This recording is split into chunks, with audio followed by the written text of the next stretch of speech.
So tell us about it. Right. So you may have heard that yesterday the House passed a resolution to strip that representative from Georgia, Marjorie Taylor Greene.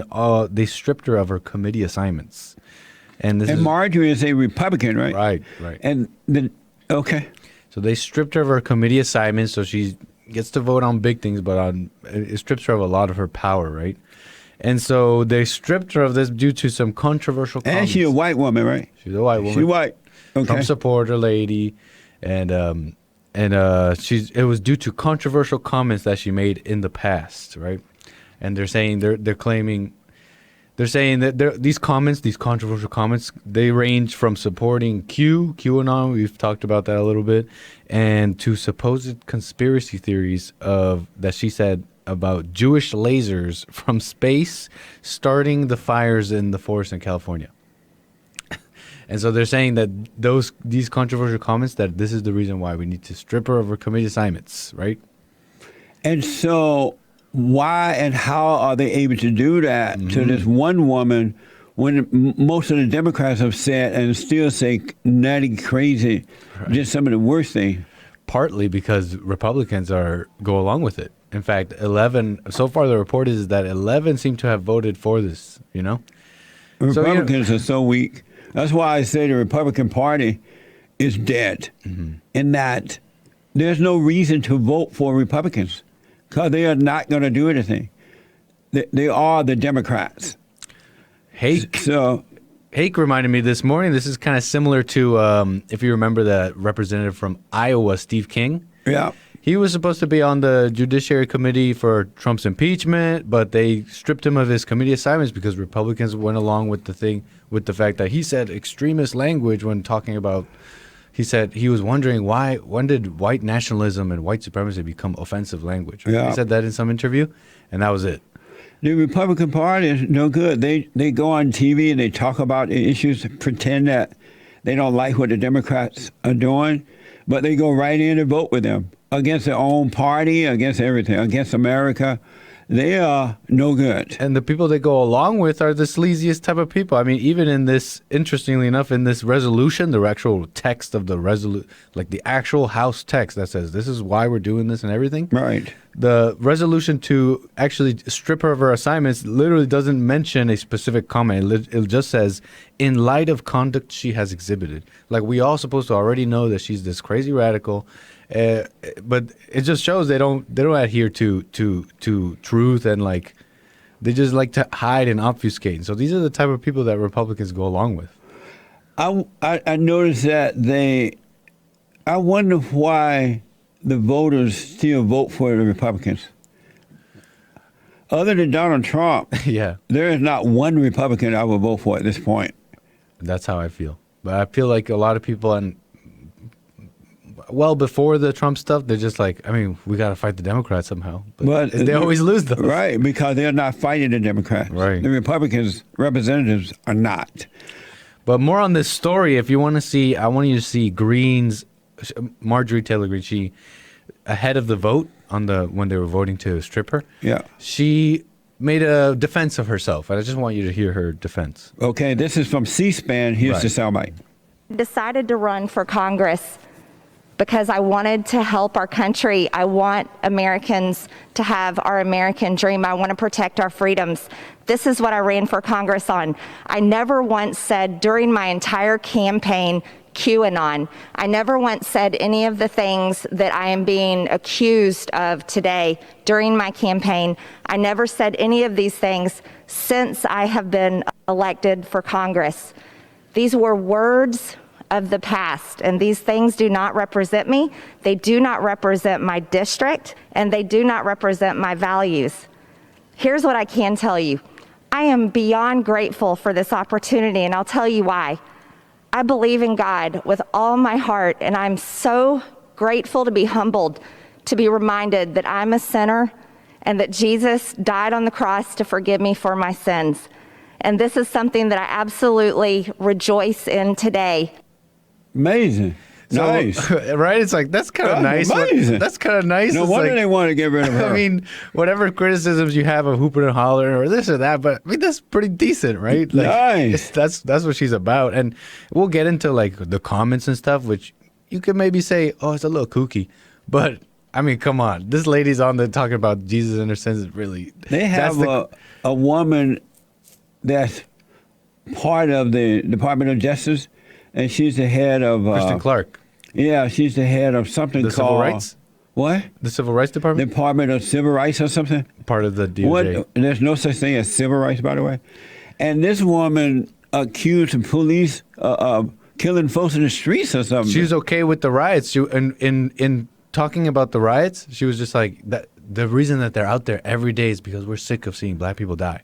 And yeah, they let her be Right. a part of the Department of Justice. Right. What Civil did she rights say had- about? Oh, she said the cops are killing. Right. And What did she say? They'll let a black die every day or something. right. That Killing blacks every day. exactly. That people are sick of that, of blacks dying every day due to cops, and that's why they're in the streets every day. So she's basically okay with the riots. And yet they vote her in with the Department of Justice Exactly. because she's black Right. And those weren't old and a comments. Democrat.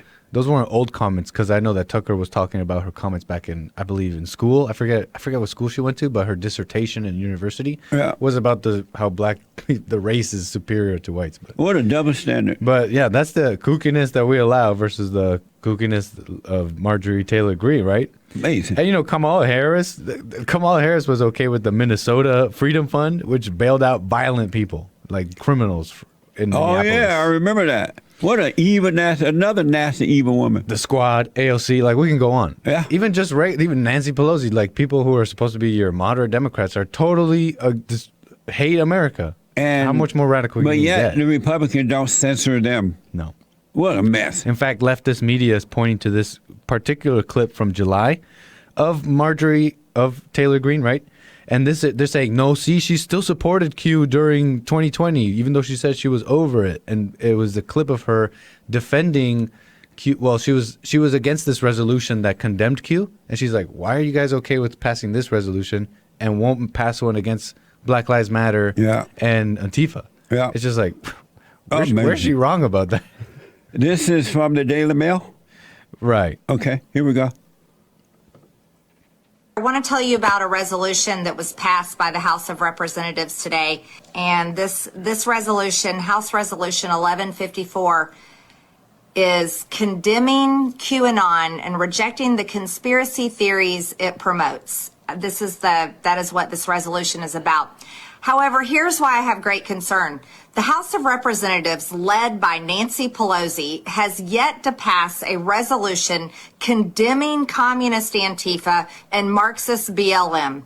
They have attacked innocent people. They get out in the streets, block cars, attack people in their cars, and attacked police officers every single day. And our Congress, which is funded by American taxpayers' hard-earned dollars, passed a resolution today condemning QAnon and the conspiracy theories that it promotes, but yet they do not pass a resolution specifically naming domestic terrorist groups, Antifa and BLM. Amazing. They act like Antifa and Black Lives Matter never, like it's an idea. It doesn't even exist. Right. So, but they attack everything that Republicans are involved in. I mean, with the other stuff that she's said stuff about Q. Good for this woman. She's tough. A little tough, right? Yeah.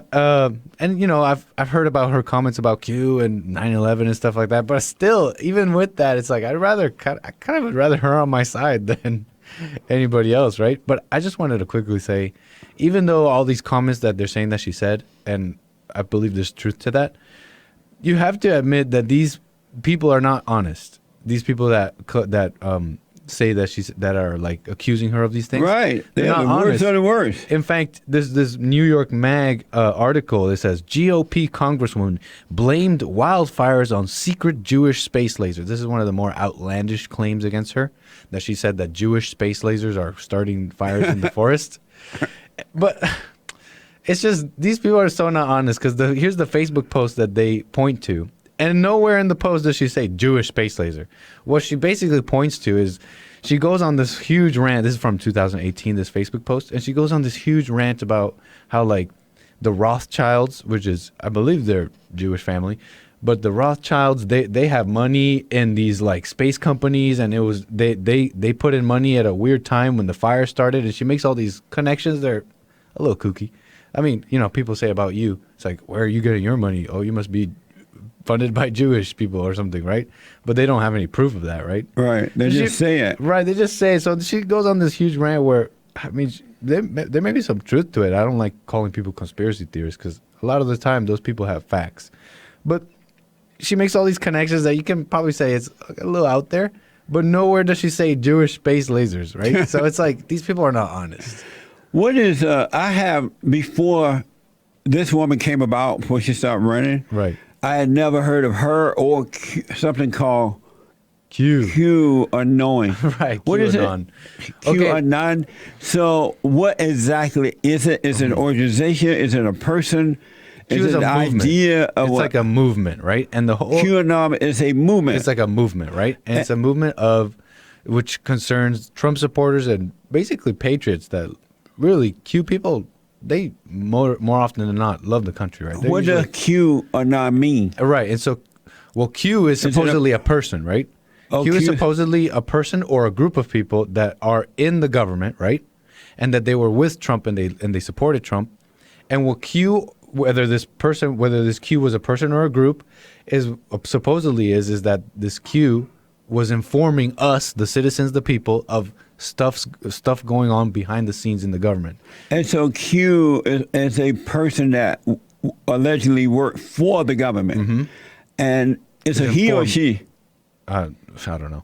Yeah.